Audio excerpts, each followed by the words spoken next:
ny mofinainan'io atolotry ny FJKM Ambohijanaka Karafitiavana.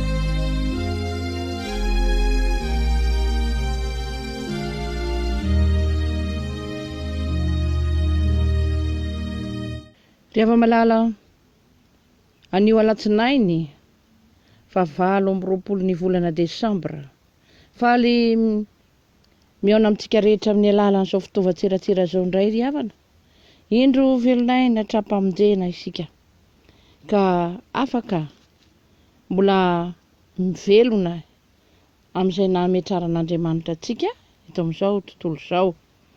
Ary dia noho ny asantsika indray tsika amin'ity herinandro ity kanefa dia ho mpiandrasana ny taona hifarana ary andraisana ny taona vaovao.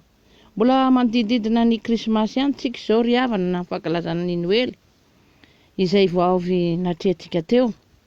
Ary dia izay no hitaritana ny saintsika hoe ho fiainantsika isan'andro izany Noely izany. Ary maro moa no maniry mba Noely fifaliana, Noely fiadanana toy izany hatrany mba fiainantsika ry havana. Ko anio sika amin'ny alalan'izao mofinaina izao dia andehantsika hijery ry havana hoe ny Noely mandrakariva tentsika iainan'io dia tokony ho tsaroantsika hoe tonga teto tany Jesosy. Voatafy nofo nonona tamintsika olombelona. Ka dia andehantsika ry havana anaraka ny mofinaina dia faly miarabantsika rehetra amin'ny anaran'ny Tompo ny FJKM Ambohijanaka Karafitiavana miaraka amin'ny mpitandrina sy ny kristianina ho aminy dia ho aminareo aneny fiadanana ary ho amiko koa.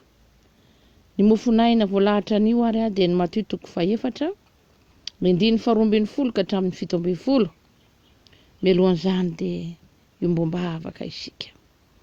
Ry Andriamanitra ranaizany an-danitro, endretiko ny alehiben'ny fifalianay nomenao izao herinandro vaovao izao indray.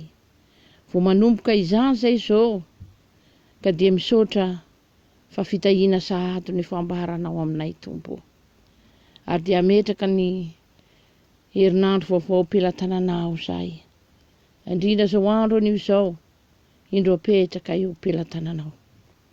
Matoky izay Tompo fa hiara-dalana aminay ianao ka ny sitraponao Andriamanitra no tanterahanay. Ary eo anatin'izany no hiarahanay amin'ny Jesosy mandrakariva satria raha misaraka aminy anie izay dia tsy mahay manao na inona. Ampianaro anay ary ny teninao anio dia azava aminay hatrany fa tonga teto tany ianao Jesosy. Ary nisy zava-dehibe nanoràn'Andriamanitra anao teto dia ny asa misy anika zany.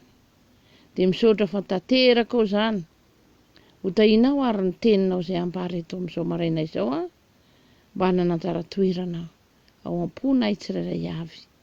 Dia misaotra indrindra Jesosy. Amen. Amin'ny anaran'i Jesosy ary namakiantsika ny teny izay voalahatra ho vakinan'io Mateo 4:12. Ary noho nireny Jesosy fa efa voasambotra Jaona dia lasa nakany Galily izy. Ary noho ny ala tany Nazareta izy dia nakany Kapernaoma izay ao amoron-dranomasina ao amin'ny zaran-tanin'ny Zebulona sy ny Naftali ka noho natao izy. Mba tanteraka ny nampilazainy Isaia mpaminany hoe ny tanin'ny Zebulona sy ny tanin'ny Naftali ao amin'ny tany amoron-dranomasina eny an-dafin'ny Jordana, Galilia, tanin'ny Jentilisa, ny olona izay mitoetra ao amin'ny maizina dia mahita mazava lehibe, ary izay mitoetra ao amin'ny tany aloky ny fahafatesana ny mpisahan'ny fahazavana. Ary tamin'izany andro izany dia nanomboka ny toroteny Jesosy ka nanao hoe mibebahy ianareo fa efa akaiky ny fanjakan'ny lanitra. Ray masino manamasinana amin'ny fahamarinana ny teninao ny fahamarinana. Amen. Dia ho amintsika mandrakariva ny havana ny fahasoavan'i Jesosy Kristy Tompontsika. Ny eo amin'ny 17 amin'izao teny izao no akatsika ny hafatry ny Tompo ry havana. Izay mivaky toy izao amin'ny anaran'i Jesosy ary tamin'izany andro izany dia nanomboka ny toroteny Jesosy ka nanao hoe mibebahy ianareo fa efa akaiky ny fanjakan'ny lanitra. Jesosy zany eto dia hitantsika le vezivezena izay nisy e. Ary farany izy talohan'izao teny izao zany dia nipetraka tao amin'ny tanin'ny Zebolona sy tanin'ny Naftalia, izay tsy aiza fa eny Galili zany. Galili moa ambara tanin'ny Jentilisa, kanefa tena zara-tanin'ny Jiosy mihitsy io, fa noho ny tantara sy noho ny zava-nisy tany aloha dia nanjary Jentilisa mipetraka tao. Fa teoriana kosa dia iverina amin'ny Jiosy izany tany izany. Ary dia tena hoe raha nandalo tao Jesosy dia nonina tao izy dia tanteraka izay nampilazain'i Isaia mpaminany zany. Araka amin'ny Isaia 9:7-20, ny 7:1 zany. Iverina ry havana fa tany nisy famaizinana ihany tao amin'izany tany zany. Kanefa nidra dia hoe avy tany amin'izany tany zany mihitsy no niposahany mazava. Ary ny olona izay nitoetra tao anatin'izany maizina izany dia nomen'Andriamanitra kosa ary nahita ny mazava lehibe dia tsisa fa i Jesosy Kristy tompo izany. Ary tao indrindra no ambara hoe ambaran'ny Isaia mpaminany tany aliko ny fahafatesana mihitsy tao. Dia mampiseho ilay Andriamanitra te hamonjy ny olona hiala amin'izany aliko ny fahafatesana izany, ka hanome azy ny mazava lehibe. Hanome azy koa ny toerana izay hoe hiposahany mazava. Fitaovana ampelantan'Andriamanitra zany hanehoana ny fahazavan'Andriamanitra fa handresy ny aizina ilay Jesosy Kristy izay nomeny. Ka eto ry havana dia tonga ny fotoana hanombohan'i Jesosy ny asany dia izay nandiran'Andriamanitra azy teto anivon'izao tontolo izao tonga izy hitady sy hamonjy ny very. Fa andehantsika ry havana isaintsaina hoe tonga teto tany anie Jesosy Zay zany le fahatsiarovana tsy avelantsika handalo fa tena tsarovatsika iainantsika n'aiza n'aiza aza. Ny milaza hoe tonga dia tia tany Jesosy. Mitondra inona ho antsika zany ry havana? Reto misy lafin-javatra telo izay mba tiana ho zaraina amintsika. Tonga dia tia tany Jesosy andrava aloha ny fanjakan'ny Satana. Tonga dia tia tany Jesosy anangana ny fanjakan'Andriamanitra. Ary dia tonga dia tia tany Jesosy ampiditra ny olona ho amin'izany fanjakan'Andriamanitra izany. Voalohany ary havana dia tonga teto tany Jesosy andrava ny fanjakan'ny Satana. Tena misy ny fanjakan'ny Satana. Ary ato amin'ny soratra masina no jerena dia eo amin'ny 4:1 ny 1 ka hatramin'ny 10 izay mitantara ireo fakapanahy izay nataon'ny devoly tamin'i Jesosy, na hoe nakany devoly fanahin'i Jesosy zany. Eo amin'ilay fakapanahy farany nataon'ny Satana dia inona ny zavatra nitranga? Eo amin'ny 9:9 ary ny devoly nitondra azy indray nakany tendrombohitra avo dia avo. Ka naneho azy ny fanjakana rehetra amin'izao tontolo izao mba voninahiny. Zay zany ny sary ao antsaintsika dia hoe io Satana sy Jesosy ery amin'ny tendrombohitra avo dia nasehony azy reo izao tontolo izao reo, satria tazana tsara reo fanjakana rehetrarehetra reo eto amin'izao tontolo izao dia omeko anao zany. Raha iakohaka eo anatrehiko ianao. Zay le fakapanahy, raha iakohaka eo anatrehiko ianao Jesosy dia ho anao daholo reo fanjakana ambonin'ny tany rehetrarehetra reo, satria any Satana raha teo koa moa zany. Dia hoy Jesosy taminy, mandeha ihany ianao Satana, fa voasoratra hoe Jehova irery ihany, izy irery ihany no hotoboinao. Maka fanaty koa Satana fa lazainy anazy daholo ny fanjakany zao tontolo izao. Fa raha toa ka miakohaka eo anatrehany zany Satana izany eo anatrehany Jesosy dia omeny azy ny fanjakana. Omeny azy ny fanjakana. Le fanjakana hita eto zany dia hoe zao tontolo izao mbola nanjaka teto Satana ry havana. Dia zao tontolo izao mihitsy zany tena hoe omeny Satana ny Jesosy. Raha miakohaka izy na dia kely ihany aza eo anatrehany izay Satana izay. Tsia ry havana. Tsy nanaiky akohaka eo anatrehany Satana Jesosy. tsy nanaiky andray izany fanjakany Satana izany Jesosy. Fomba hafa no anatanteran'Andriamanitra izany eo amin'i Jesosy Kristy. Rehefa tsy nanaiky Jesosy dia tsy nekoaka teo anatrehan'ilay Satana izay mpakafanahy izy.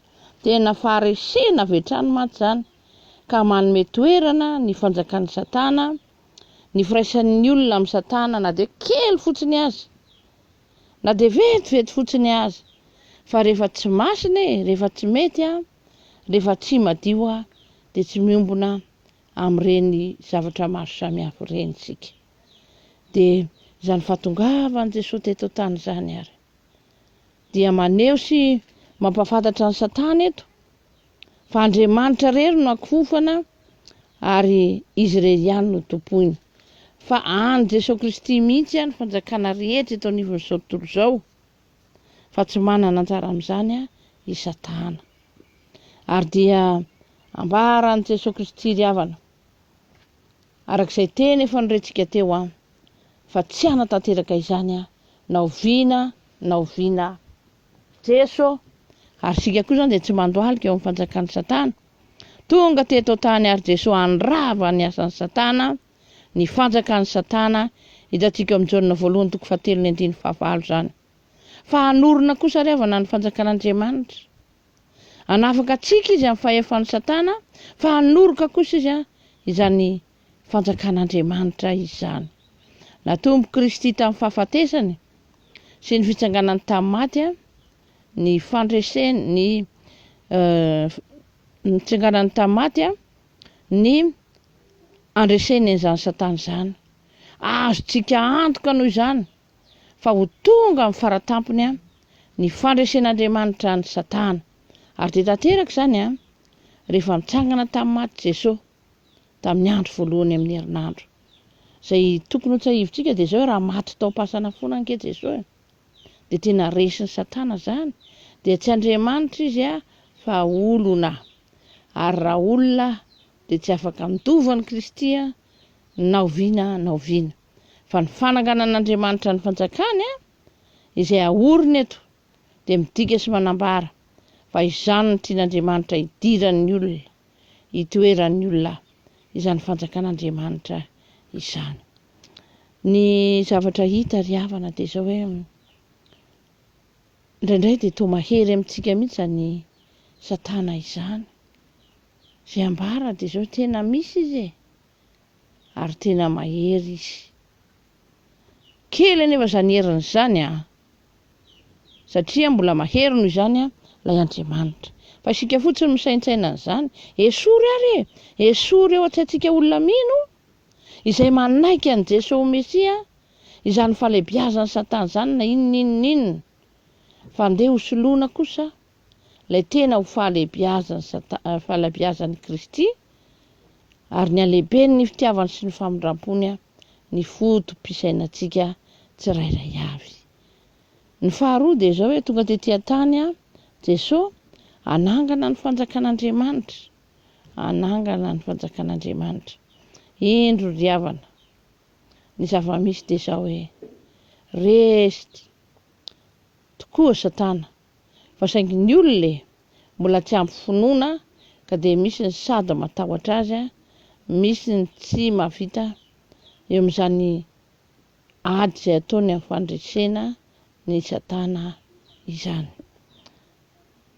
Zavatra misy koa ry havana izay tokony ho fahafantarantsika dia izao hoe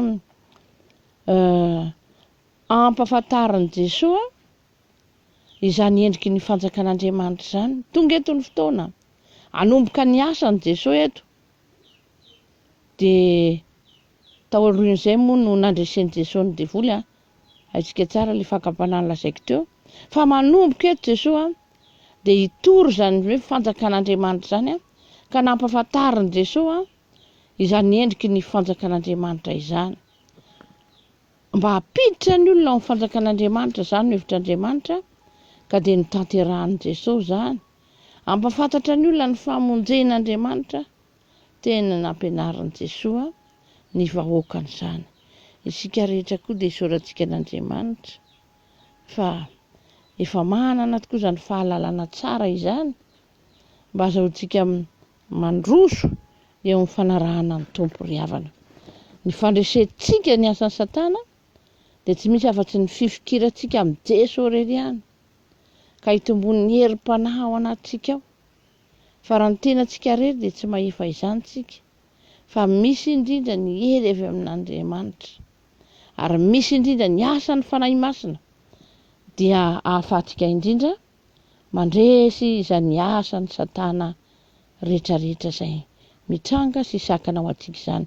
Ka eto Jesosy dia manomboka ny toriteniny izy, ny toriteny izay milaza indrindra hoe mibebay ianareo fa efa akaika ny fanjakan'Andriamanitra na ny fanjakan'ny lanitra.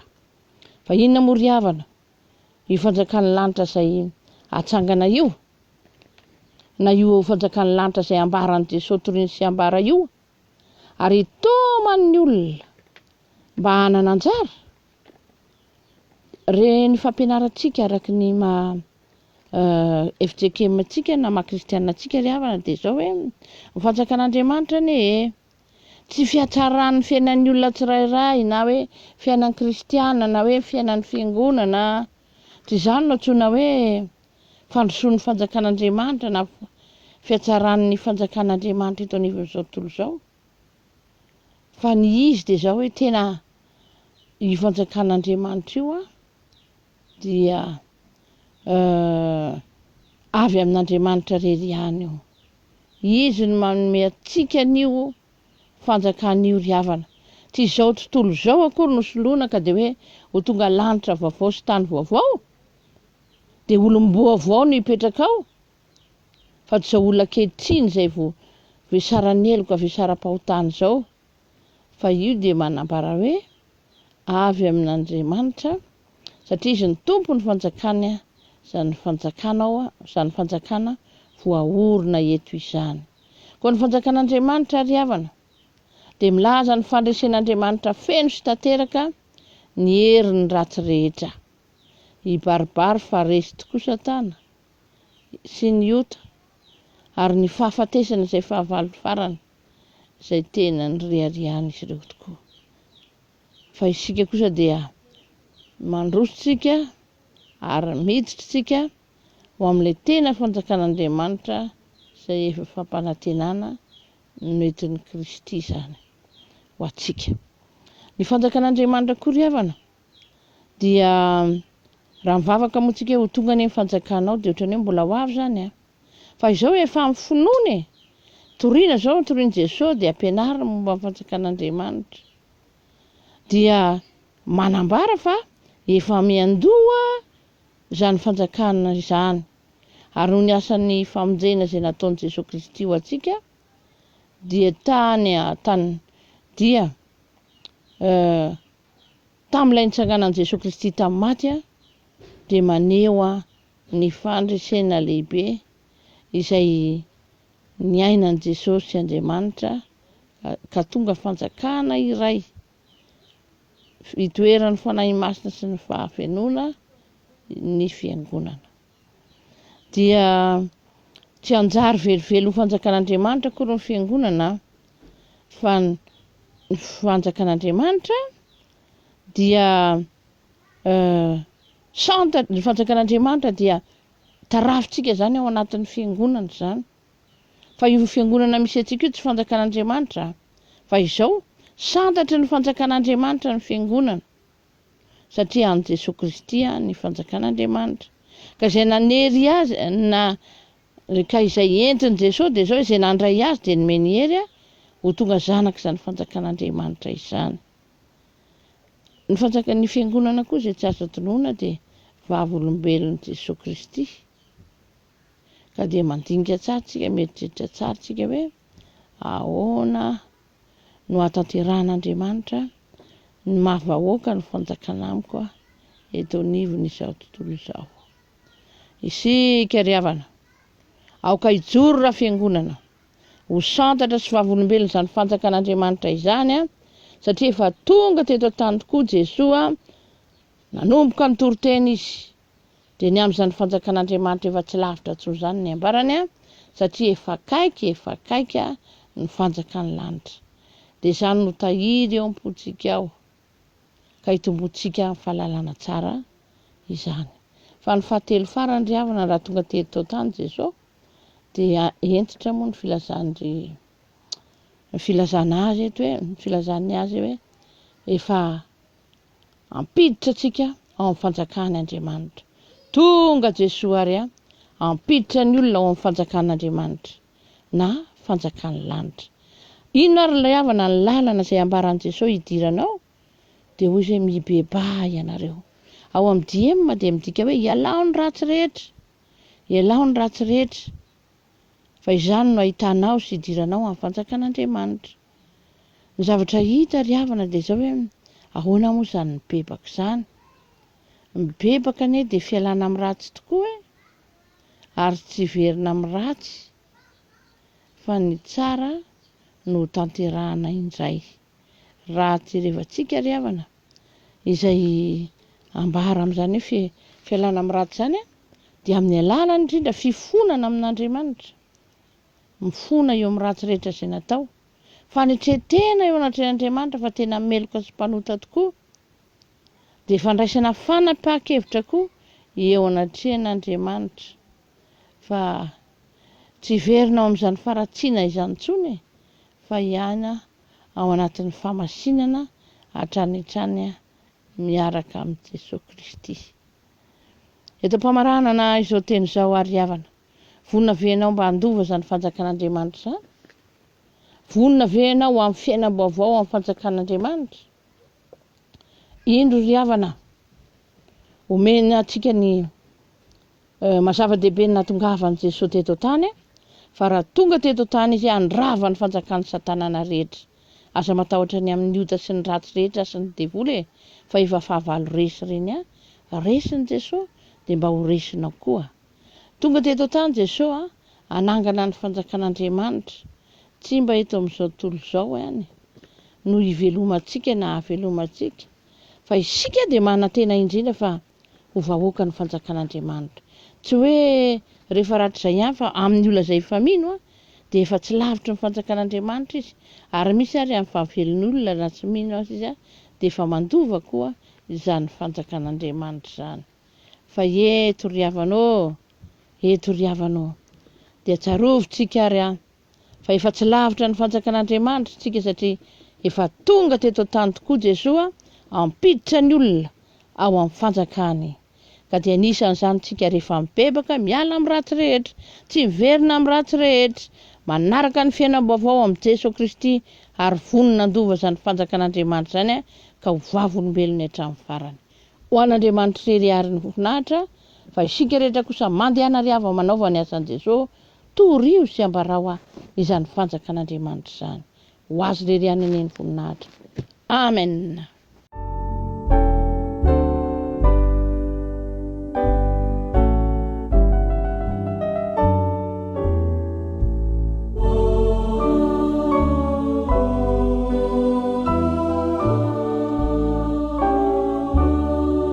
Hivavaka isika. Saotra Tompo noho ny nanomezanao anay ny teninao tamin'izao andron'io izao ny angatahanay dia hoe Tompo ampitomboy ny finoanay. Fanahy masina ary no ampitoetra izany etỳ anatinay ka tsy hanam-pahefana aminay intsony ny asan'ny devoly, ny asan'ny maisina rehetra. Dia ho aminay rehetra koa Tompo ny fiadananao fa ianao ndray izay mahefa ny zavatra rehetra ary tia ny olona rehetra ho vonjena. Dia amin'ny anaranao Jesosy no angatahanay izany vavaka izany ary ametrahanay na ny firenenay mba ho voavonjy,